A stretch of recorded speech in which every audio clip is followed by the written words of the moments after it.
Michael from Active and E Teams again, and one of the coolest things about Volunteer Stadium here is not just the players and the managers and the teams and stuff like that, but also the amazing field. And keeping a good field in Pennsylvania is not the easiest task in the world, and that's why I'm here with Jeffrey Fowler. Hello, Jeffrey. Hi there. How are you? Good. Tell me a little bit. How'd you get started in groundskeeping? I work for Penn State University as a cooperative extension agent. Okay. And I consult on athletic fields and golf courses all over Western Pennsylvania.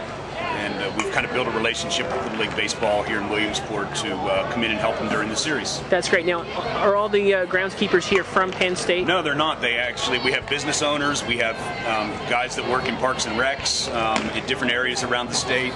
We have some retired guys that come in and kind of run the show for us.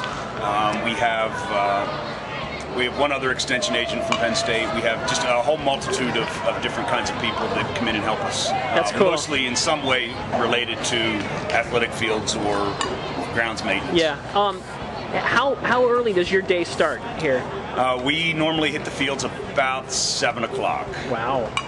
And then we're always the last ones to leave. What does that mean, about midnight or so? 11:30, 12 o'clock, depending on when the last game ends and what all we have to do after the game's over. Okay. What kind of grass are we looking at here? We're looking at 100% bluegrass. It's a three or four-way mix of bluegrass. Okay. And it's tough to see on camera, but there is quite a drop-off, as you can see from the field, and there's quite an incline here. Right. There you go. And that's obviously for runoff, is that right? It is. It's for water to be able to get off the field and be able to play. That's right. A safer game, which is ultimately our goal, is a safe game.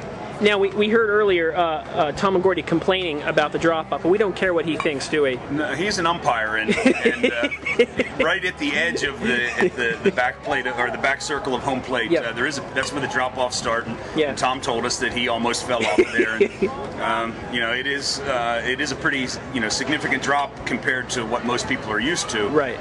But here in Williamsport, it really allows water to move off the field and get to the drains that we're actually standing on here underneath us to be able to move that water away from here. Right. How quickly will this dry out with that run that slope? Well, if we get it tarped, in time. The 2 days ago when we had the game that was delayed by rain, we had about an hour's worth of pretty good rain on the field before we had to tarp it, and. This particular field will take a lot of water before it becomes not safe for play. Yeah. Really? That's interesting. How much work between games do you guys do here on the field? We do as much as possible. Really? It really depends on how much time we have. Okay. Before this game that is getting ready to start now, in about an hour, in about 50 minutes. We actually resodded the area right in front of Pitcher's Mound. You did? Because we had about a 2-hour window that we could do.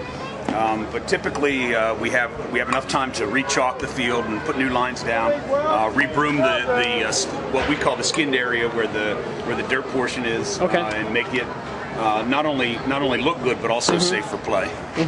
And one last question: Nittany Lions this year. What do you think? How are they going to do? I'm sorry. The Nittany Lions. Oh, they're going to do well, of course. That's a loaded question. Jopa here for 10 more years. You think? At least 10 or 20. 10 or 20. Yeah. Great. Thank you.